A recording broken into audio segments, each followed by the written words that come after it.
petani itu juga keren sekarang, nggak cuma pakai camping atau yang predikat melekat itu kotor-kotoran lah. Teman-teman saya yang tinggal di desa bantuin orang tuanya di sawah, mungkin ada yang masih malu dan lain sebagainya. Menurut saya nggak perlu gitu. Pertanian tidak akan pernah akan dimakan waktu selama masih ada kehidupan.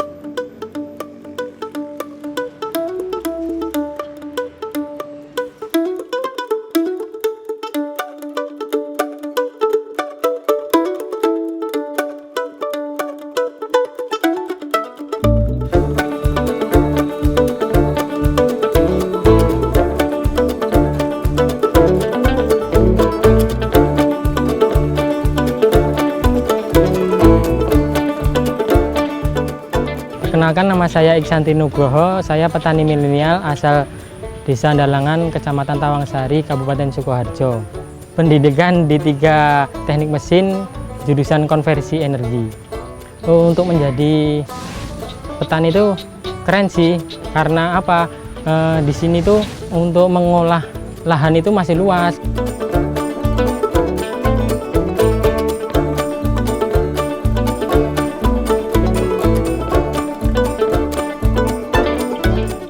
Banyak konflik, terutama dari orang tua, karena mesti mereka melihat sekitarnya lah.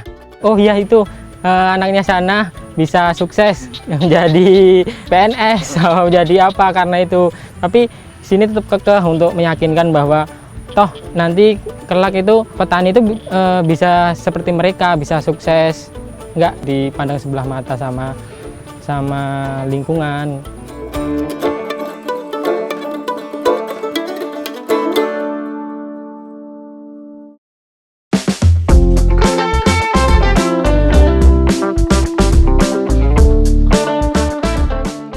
Saya fokusnya di dunia pertanian itu di bidang padi. Kalau padi itu untuk luasan 4.000 meter, kita ngitungnya per 3 bulan ya, karena kan panennya per 3 bulan. Itu bisa, kalau musim kemarau gitu bisa hampir 15 sampai 20-an. Terus belum nanti ketika kita masih ada bisnis, kita mengoperasikan alsintan, itu kan masih banyak itu peluang alsintan, padahal di situ juga besar hasilnya. Ketika per hari itu 1 alsintan bisa antara kisaran 3 juta sampai 4 juta, kan udah lumayan gitu, udah cukup untuk kita kebutuhan sehari-hari, untuk ya nanti kedepannya bisa buat investasi yang lainnya gitu.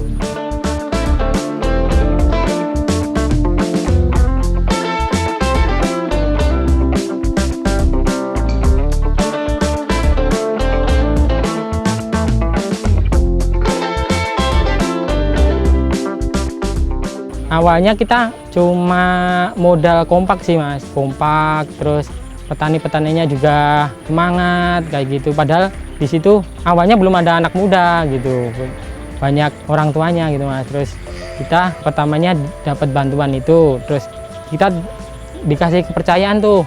Dari situ awalnya kita merangkak Mas, 2014. Ketika kita dikasih bantuan, terus di situ berhasil, terus jujur gitu loh Mas, apa adanya, kan namanya juga petani, jadi yang dibeliin ini ya ini gitu. Terus di situ jadi awalnya dikasih kepercayaan, terus sampai sekarang bantuan tuh mengalir terus.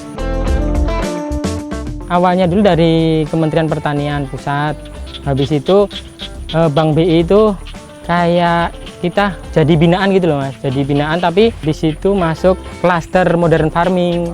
Terus kita awalnya dikasih 5 tahun dibina gitu, dibina terus.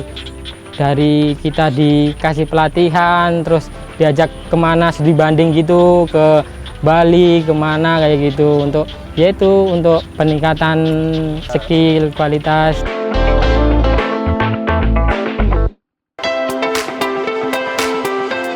Untuk 2018 itu kita mengikuti Gapotan berprestasi, tapi tingkat nasional juara 1. Terus habis itu ada lomba BI mengadakan untuk mengatasi inflasi. Itu kita juga masuk 3 juara, juara nasional juga. Terus habis itu 2020 itu di tingkat provinsi kita masuk petani berprestasi. Terus habis itu di kementerian itu ada lomba vlog itu juga juara 1.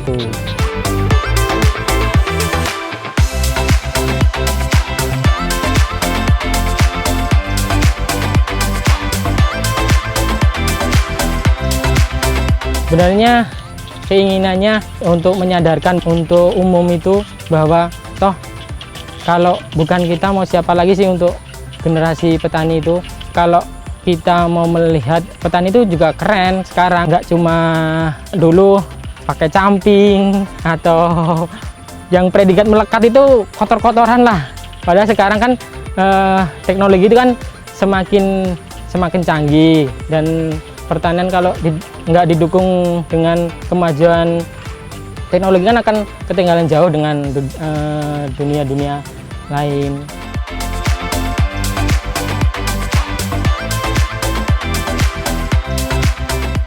Dulu memang sulit sih Mas, karena apa ya, itu banyak cibiran, pressure dari luar itu besar lah kalau memang benar-benar nggak kuat. Tapi kan kalau kita ada kemauan, niat dan usaha gitu, pasti hal apapun kalau ditekunin itu ada hasilnya gitu Mas.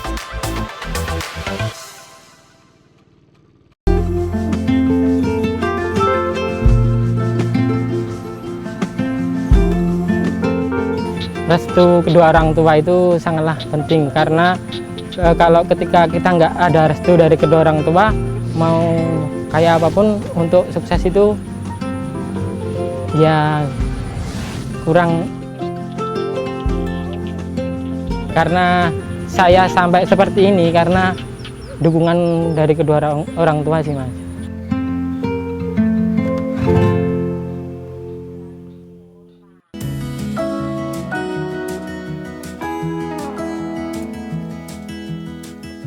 Jadi kepada anak-anakku yang sekarang itu dalam kondisi pemuda, nah, itu dengan adanya pekerjaan pertanian dengan peralatan yang serba sekarang canggih, ya, itu lebih menjanjikan.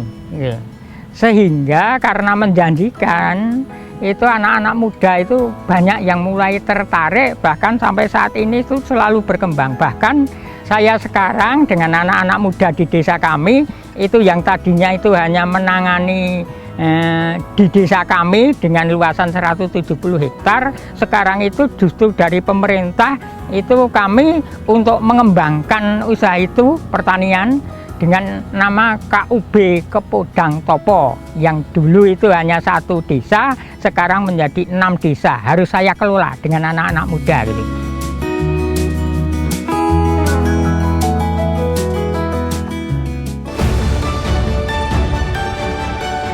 Ekspektasi saya mungkin lebih ke pengelolaan sumber daya manusia yang lebih mudah. Ternyata tidak gampang menyatukan beberapa otak dalam satu visi misi. Harapannya pasti untung Mas, harapannya. Kita juga punya harapan anak-anak muda itu tertarik dalam sektor pertanian ini, khususnya semangka ini.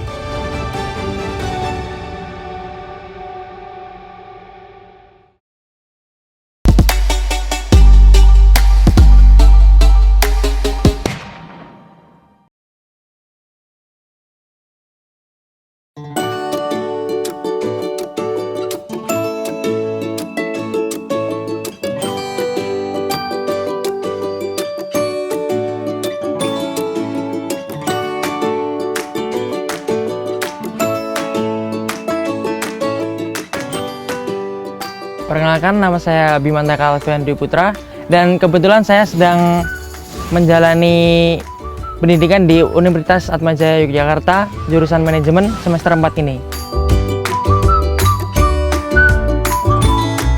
Ekspektasi saya dengan realita di lapangan 90% sama, sisanya itu mungkin karena adanya overhead lain yang tidak saya duga. Ekspektasi saya mungkin lebih ke pengelolaan sumber daya manusia yang lebih mudah.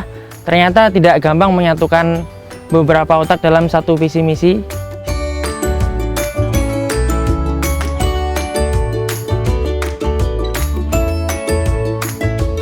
Kalau menurut saya, pandangan saya sendiri, karena didorong dengan hati nurani aja, saya tidak gengsi untuk terjun langsung ke lapangan. Kalau mungkin ada yang gengsi, mungkin mereka belum menemukan jati diri, mungkin belum menemukan laporan laba ruginya, belum laporan keuangannya gitu.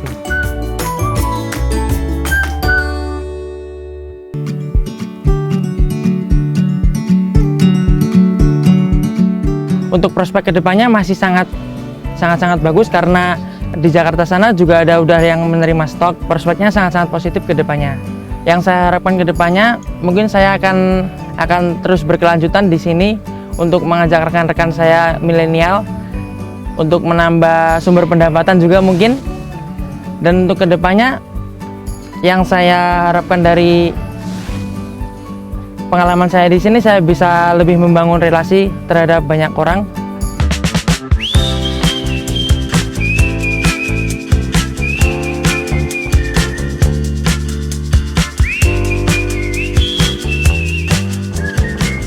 Perkenalkan, saya Azalia Putri Utami, saya berusia 23 tahun. Sekarang saya masih kuliah semester akhir di Universitas Gadjah Mada, jurusan Bahasa Inggris.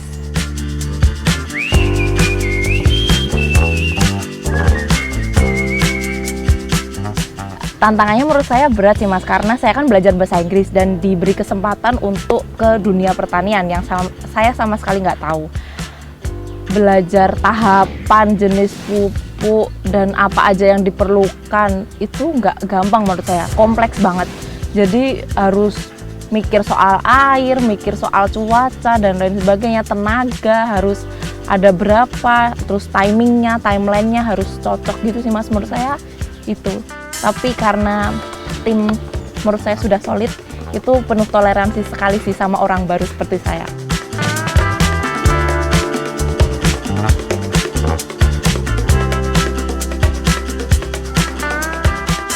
Ketika sekarang ini skripsi sama semangka ini lebih seksi semangka Mas. Skripsi keteteran dan saya pengen fokus dulu di semangka sambil ngelihat kira-kira kalau misalnya kita semua benar-benar totalitas di sini, itu hasilnya kayak gimana sih? Kayak gitu sih Mas. Harapannya pasti untung Mas, harapannya.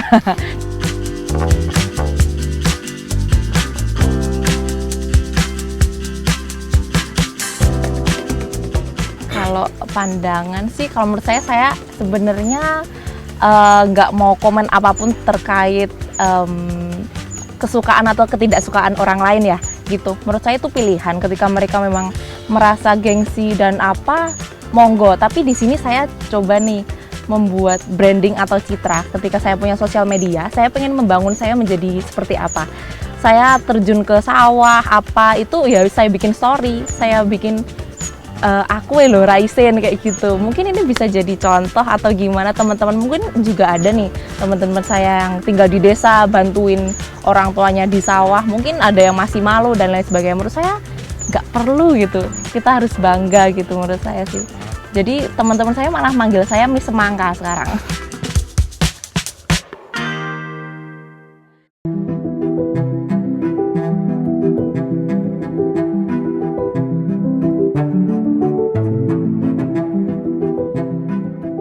Ini yang lebih pas adalah dari kalangan milenial, karena ini butuh berpikir yang agak lumayan, butuh wawasan dan pengetahuan ini dari kalangan milenial. Jadi kalau petani-petani konvensional mungkin nggak sabar gitu, karena di situ kan ada semacam masih banyak yang harus kita mikir gitu.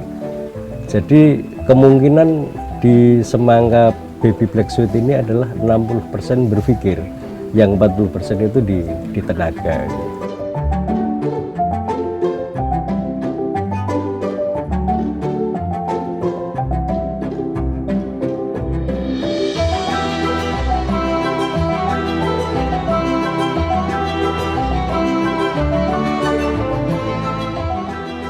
NKRI, jadi ada niat, ada kebersamaan. Yang kedua itu responsif, jadi responsif. Selama kita tidak itu, nanti ya kurang sesuai dengan yang diharapkan. Ada responsif, yang tak kalah pentingnya adalah integritas. Integritas. Jadi kita harus punya integritas, semuanya kita transparan dan tidak ada dusta di antara kita. Ya, sehingga kita ada satu tujuan yang sama. Apapun hasilnya nanti kita sampaikan bersama secara transparan, sehingga salah satunya tidak ada yang merasa dikecewakan atau dirugikan. Dan itu suatu komitmen kita bersama, sehingga apapun hasilnya nanti tetap milik kita bersama.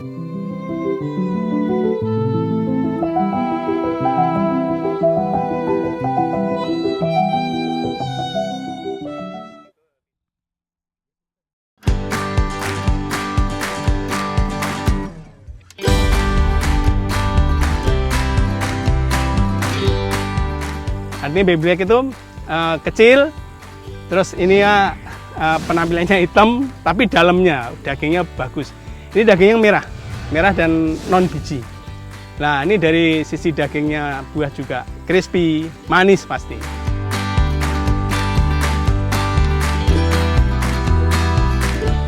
Kalau selama ini kita sudah mulai dari tahun 2013 ya, itu permintaan meningkat terus. Dan kami buka mitra di Jawa Tengah, buka mitra di Jawa Timur, dan itu untuk memenuhi pasar kami.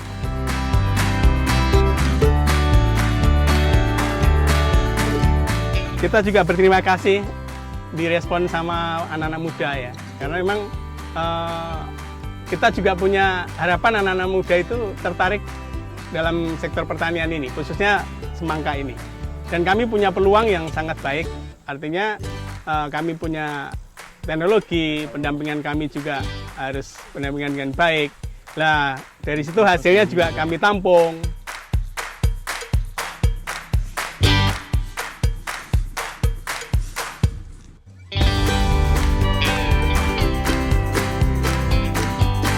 Khususnya milenial ya, coba digali potensi yang ada di kampung mereka itu, kampung masing-masing. Nggak usah pergi kemana-mana. Biasanya seperti di Jawa Tengah itu punya tanah ya, punya lahan gitu. Jadi bisa dimanfaatkan dan bisa menghasilkan. Jadi membangun daerah sendiri itu yang lebih baik, dan mereka juga sudah menikmati kesejahteraannya.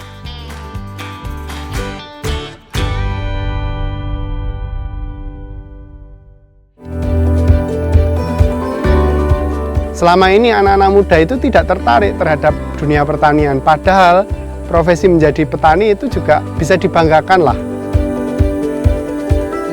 Jadi nggak usah takut dan nggak usah ragu-ragu untuk menggeluti dunia pertanian.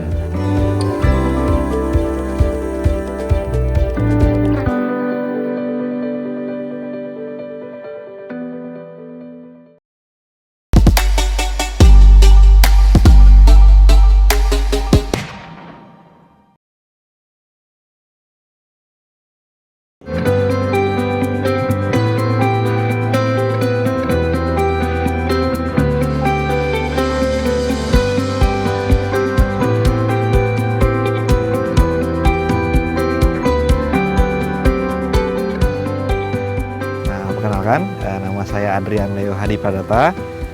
Saat ini saya menjabat sebagai ketua dari Koperasi Milenial Tani Kreatif Yogyakarta, umur 29 tahun, dan dulu saya kuliah di Universitas Gadjah Mada di jurusan Teknik Industri. Kebetulan malah melenceng jadinya ke pertanian ini.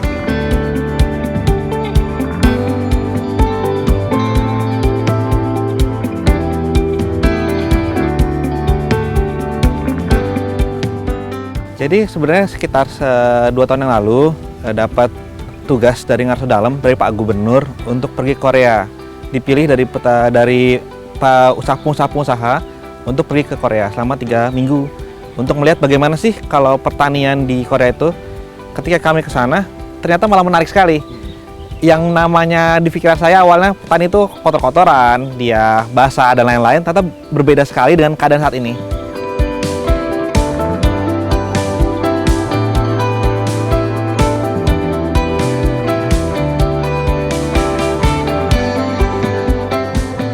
Di Korea ini udah mengimplementasikan smart farming 4.0, dan dari situ sepulangnya kita ke Indonesia, Pak Gubernur bilang, yowis kita jadiin kayak gitu di Jogja, kopiin dong dari sana, ayo kita bentuk Koperasi Milenial Tani Kreatif Yogyakarta, disingkat Kompakyo.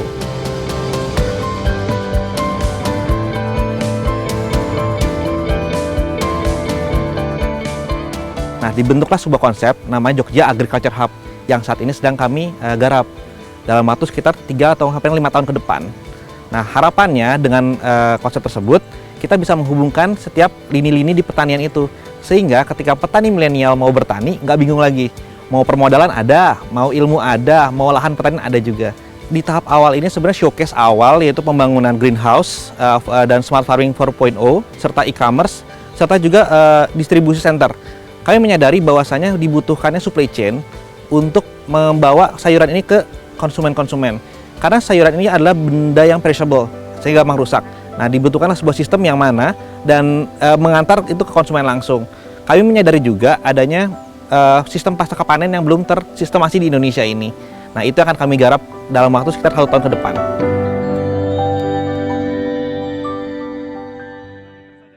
Perkenalkan, nama saya Dedi TK.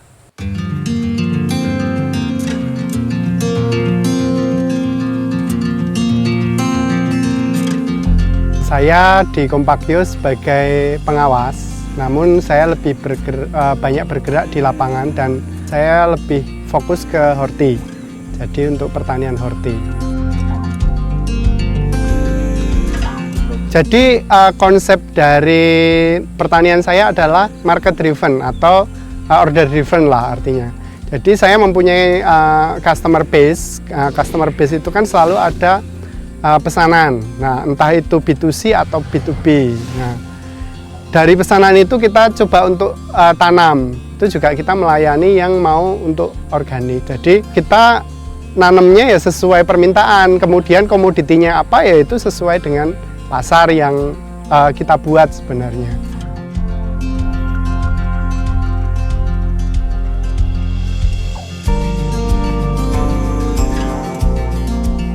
Jadi saya menjadi petani pun tanpa punya lahan dan punya modal gitu loh. Jadi resign dari bank itu memberanikan diri untuk menjadi petani. Karena selama ini anak-anak muda itu tidak tertarik terhadap dunia pertanian. Padahal profesi menjadi petani itu juga bisa dibanggakan lah.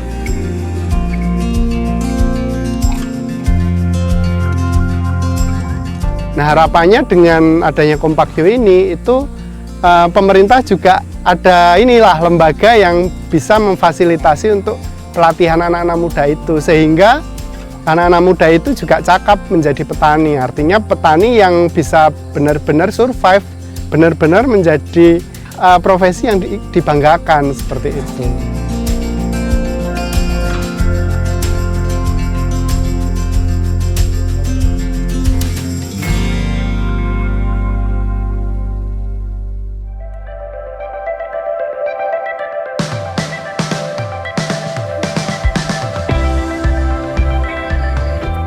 Baik, terima kasih. Nama saya Sudi Hartono. Kalau di sini sebagai Direktur CV Mitra Tani Jogja atau Kebun Agro Jogja.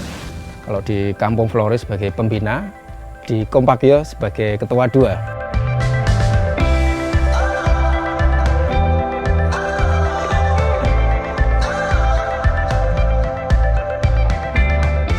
Inti dari kami ke SDM-nya, Mas. Kami memang memperbaiki SDM petani muda. Kami memang khusus anak muda.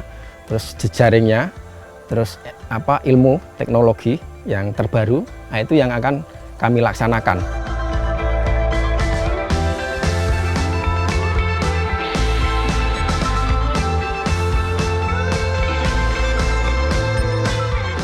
Dan dengan semua tadi harapannya muncul banyak petani milenial. Nah ini target kami karena memang sekarang petani kita udah sepuh dan pertanian itu kesannya kan kotor dan secara ekonomi nggak menarik.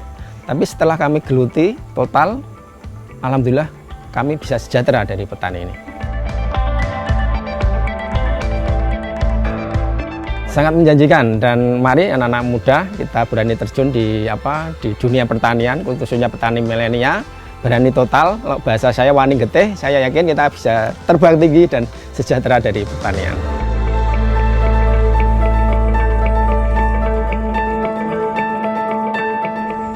Petani milenial, yes!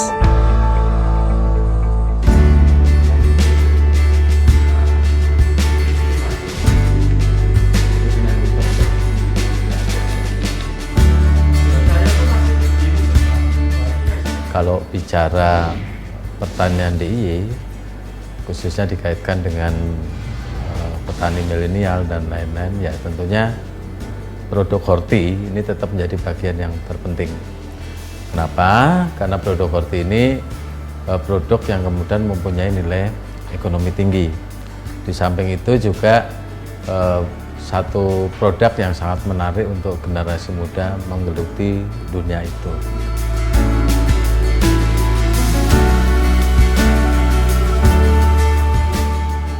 Sampai dengan saat ini kita baru bisa mendapatkan data ya keberadaan petani milenial, baik itu yang melalui bimbingan kami maupun yang tumbuh secara otodidak, ini baru 641. Dan target kami ini di 3 tahun ke depan ini tentunya nanti bersama rekan-rekan Kompakbio juga, itu paling tidak nanti 3 tahun ke depan itu ada sekitar 3.000 orang. Yang pastinya kami juga sangat berkomitmen bukan sekedar kita menemukan orangnya atau orang muda yang berkecimpung, tapi yang jelas memang kegiatannya ini dari 3.000 orang itu harus ada kegiatan yang memang sudah bisa dibanggakan. Minimal dia sudah bisa hidup dari kegiatan pertaniannya, baik di hulu sampai hilir. Ini harapannya seperti itu.